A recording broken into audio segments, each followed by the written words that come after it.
Hello everybody and welcome to the Thursday edition of Video Clips, and I have a couple of pieces of information to share with you.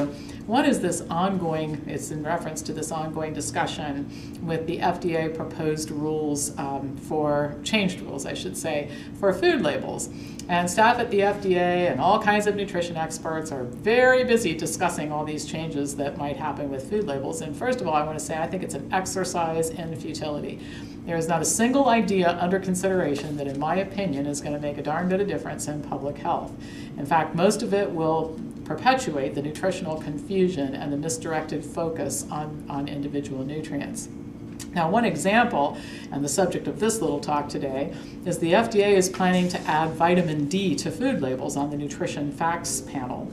This is ridiculous. Humans are designed to produce vitamin D in response to sunlight. Okay, so if we were supposed to get it from food, there would be lots of foods with high vitamin D content, but there aren't. So anyway, it's added through fortification. Most people have already been misled through labs and opportunistic healthcare providers in the supplement industry to think that their vitamin D levels are low when they're not, and that they need supplementation. And this silly focus on vitamin D, I think, is going to add to that.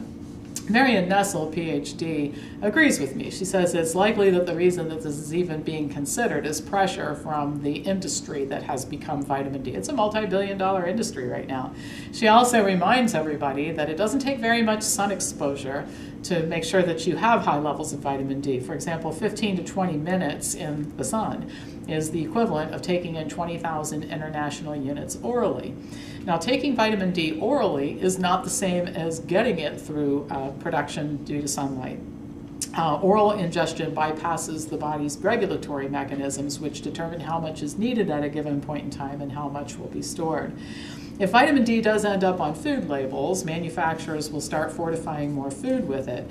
And they'll, of course, advertise their foods as being a good source of vitamin D, encouraging even more consumption. Now, I'm very concerned about this because vitamin D can be toxic in high doses. And while the consumption of one food product that contains it is not likely to cause a problem, eating a whole bunch of different foods daily that are fortified with vitamin D and then throw in a multivitamin, and we might have a significant percentage of the population who are actually taking in toxic amounts of vitamin D. According to a report from the Institute of Medicine, most people are not deficient in vitamin D. There are risks associated with supplementation. There are very few proven benefits associated with supplementation, and so it's not recommended for most people. Yet the FDA, in partnership with the industry that is developed to promote vitamin D, is encouraging more people to take in increasing amounts of vitamin D in food. So I'm going to repeat my recommendation for food labels. Stop this nonsense. We do not need a nutrition facts panel, just an ingredients list. I've said this for years. On the front of the package, you can promote your food. You can say it tastes great, kids love it, easy to make. You guys have heard me say this before, but there is absolutely no reason to permit food manufacturers to take processed foods, fortify them with a handful of nutrients, and promote them as healthy foods. There's no evidence that they are, and all this does is keep thousands and thousands of bureaucrats, judges, and attorneys busy all day bickering back and forth about all this nonsense. All right. Now, while we're on the subject of nutritional confusion, let's talk about nutritional misbehavior. All right, so part of the problem is a lot of people position themselves as experts in this field who really are not. And some people say, I shouldn't position myself as an expert. Expert, in my opinion, is people who stick with the science, and I try very hard to do that. But the latest thing that has me aggravated is a scientific statement, that's what they're referring to it by, and I just can't believe it, that was put out by the American Society for Nutrition in its journal, the American Journal of Clinical Nutrition. The ASN states in the article, processed food contributes to both food security, ensuring that sufficient food is available, and nutrition security, ensuring that food quality meets human nutrient needs. In other words, they're recommending processed foods. Are you kidding me? Not surprisingly, some of the authors have ties to food and beverage manufacturers. Obviously, the statement has been the subject of a whole lot of criticism. Some of it has been around what is the definition of processed foods. We have some people that are saying baby carrots are processed foods. Really? We want to make a point about that? While others reserve the term for cookies and toaster pastries. The authors of this statement, however, specifically state that it doesn't really matter how processed the food is. They just want everybody to know that processed food can be a good source of nutrition in the diet. To justify their position, they draw in some data showing that Americans take in 55% of their fiber in processed foods, 48% of their calcium, 43% of their potassium, 34% of their vitamin D, 64% of iron, 65% of folate, and 46% of B12.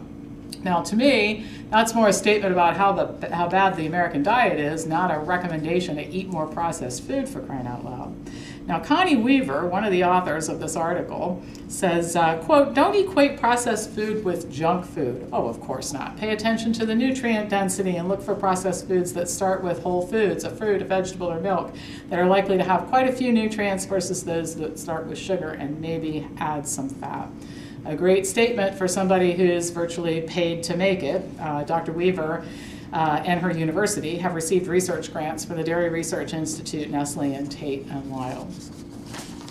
Adam Tsai is the Public Affairs Committee Chair for the Obesity Society, and he was not one of the researchers, but his comments are even more choice. He states that processed foods with empty calories are unhealthy, but people are more likely to lose weight while eating packaged foods such as those offered by Jenny Craig. He's quite the fan of Jenny Craig. He says, those are processed foods, but they're of fairly high nutritional quality. They're balanced. I do recommend them.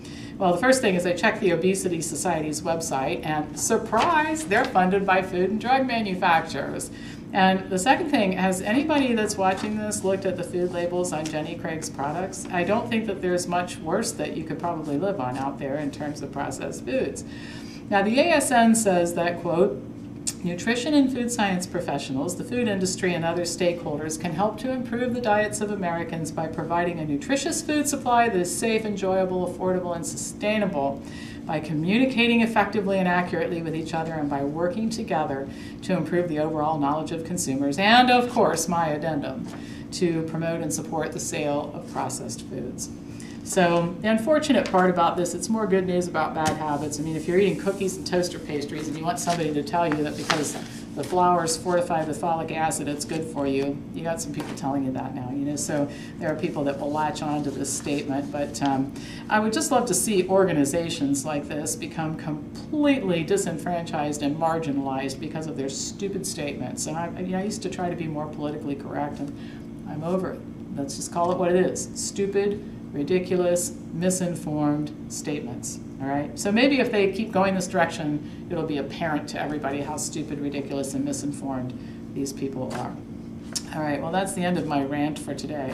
As usual, pass this on to anybody who you think might enjoy watching it, and I'll be back to you again next week.